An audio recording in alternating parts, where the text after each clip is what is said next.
राधे राधे। जय वैष्णो माता, जय दुर्गा माँ। नवरात्रि व्रत नियम। ऐसे करें घट स्थापना। हवन विधि। निम्नलिखित मंत्रों से हवन करें। आपको यहाँ पर एक ही वीडियो में सारी बात बताई जाएगी विस्तार से। प्लीज़ वीडियो को अंत तक देखें और हमारे चैनल को सब्सक्राइब करें। नवरात्रि व्रत नियम। नवरात्रि के पहले दिन 9 दिनों के व्रत का उपवास का संकल्प लें। इसके लिए सीधे हाथ में जल लेकर उसमें चावल, फूल, एक सुपारी और एक सिक्का रखें। हो सके तो किसी ब्राह्मण को इसके लिए बुलाएं। ऐसा न हो सके तो अपनी कामनाएं पूर्ति के लिए मन में ही संकल्प लें और माता की चरणों में अपना जल को छोड़ दें और माता से आशीर्वाद प्राप्त करें।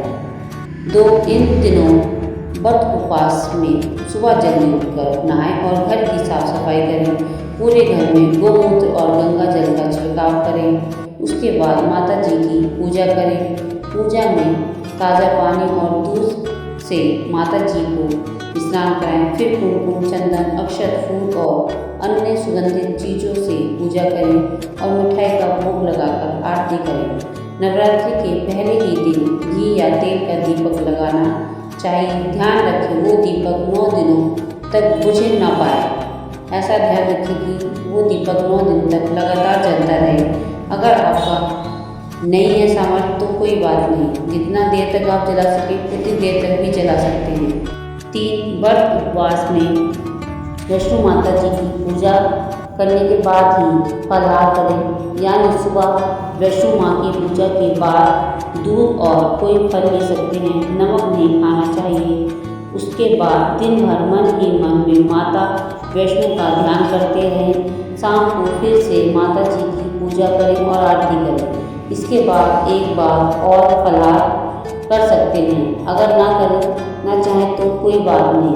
शाम की पूजा के बाद एक बार भोजन कर सकते हैं। 4 माता जी की पूजा के बाद रोज एक कन्या की पूजा करें और भोजन करवाएं, उसे दक्षिणा दें। 5 नवरात्रि के दौरान तामसिक भोजन नहीं करें। यानी इन 9 दिनों में लहसुन, प्याज, मांसाहार, अंडा और झूठा भोजन नहीं करना चाहिए। 6 इन दिनों में छोड़ कर्म ना करें। यानी बाल और नाखून ना कटवाएं और सेब भी ना बनवाएं। इनके साथ ही तेल मालिश भी ना करें। नवरात्रि के दौरान दिन में नहीं सोएं। ब्रह्मचर्य का पालन करें। 7 नवरात्रि में सूर्योदय से पहले उठें और नहा लें। शांत रहने की कोशिश करें। झूठ ना बोलें और गुस्सा करने से बचें। इसके साथ ही मन में किसी के लिए गलत भावना ना आने दें। अपनी इंद्रियों पर काबू रखें और मन में काम वासना जैसे गलत विचारों को ना आने दें। इनसे दूर रहें। 8 नवरात्रि के व्रत उपवास बीमार बच्चे और बूढ़े को नहीं करना चाहिए, क्योंकि इनसे उनका शरीर और ज़्यादा कमज़ोर हो जाएगा। इनके नियम पालन नहीं कर पाते हैं बीमार इंसान, इसलिए उनको यह काम नहीं करना चाहिए। 9 अगर नवरात्रि व्रत के दौरान महिलाओं को महामारी या पीरियड्स आ जाए तो आप हवन, जोत, पूजा आदि खुद न करें, केवल श्रवण करें और व्रत रखें। कैसे करें घट स्थापना। नवरात्रि में घट स्थापना का विशेष महत्व है। कहते हैं बिना घट स्थापना की नवरात्रि पूजा अधूरी रहती है।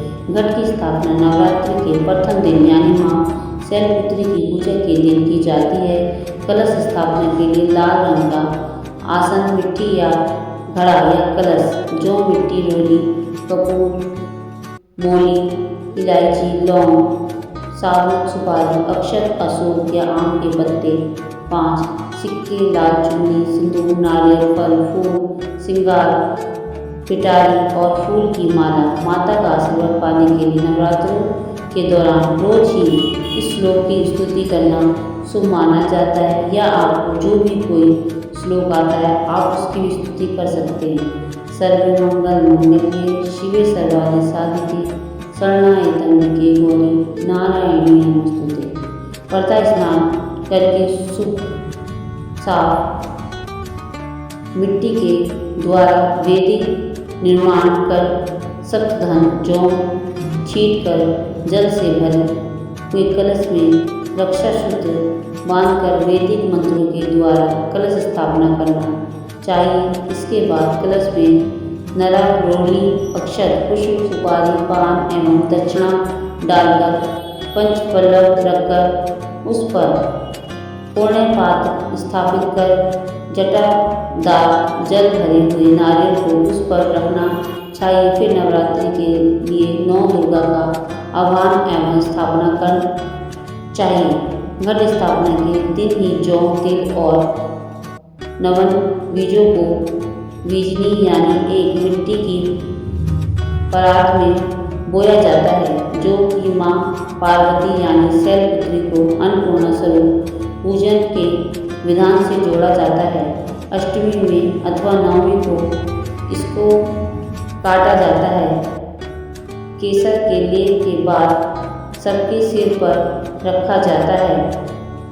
जोत, धूपबत्ती, फल फूल, प्रसाद आदि चढ़ाकर माँ दुर्गा के समक्ष कथा, चालीसा, कवच, अघोरल स्तोत्र, दुर्गा सप्तशती का पाठ, हवन और आरती करें।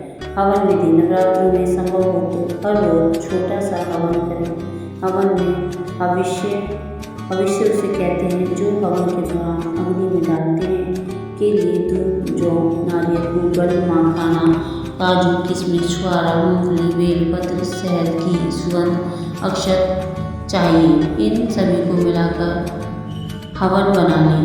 हवन के लिए अग्नि प्रज्वलित करने के लिए रुई, आम की लकड़ी, चंदन की लकड़ी, कपूर और माचिस चाहिए। हवस्य मतलब जो हम सामान मिक्स कर लेते हैं उसको कहते हैं। और इन मंत्रों का आप जाप कर सकते हैं। जो भी आपको मंत्र आता हो उस मंत्र का आप जाप कर सकते हैं। ओम दुर्गाय नमः स्वाहा, ओम महाकाली काय नमः स्वाहा, ओम अग्न्याय नमः स्वाहा, ओम गणेशाय नमः स्वाहा, ओम गौरीयाय नमः स्वाहा, ओम नवग्रहाय नमः स्वाहा, ओम हनुमते नमः स्वाहा, भैरवाय नमः स्वाहा, कुल देवताय नमः स्वाहा, स्थान देवताय नमः स्वाहा, ब्रह्म नमः स्वाहा, विष्णुवे नमः स्वाहा, शिवाय नमः स्वाहा, ओम जयंती मंगलाकाली भद्रकाली कपालिनी दुर्गा क्षमा शिवधात्री स्वाहा, स्वधा नमस्तुति स्वाहा, ओम ब्रह्म मुरारी त्रिप्रांतकारी भनु क्षति भूमि सुतो बुद्रशा गुरुषा सके शनि रहे केतु सर्वे ग्रह शांति कर स्वाहा।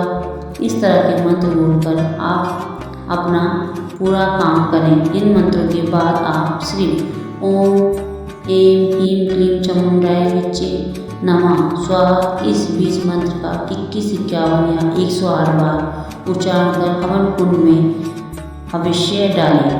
हवन के बाद गोला ने कलावा बांधकर फिर चाकू से काटकर ऊपर के भाग में सिंदूर लगाकर घी भरकर चढ़ा दें। जो हवन कुंड होता है उसमें हविष्य कहते हैं उसे, जिसको गोली कहते हैं।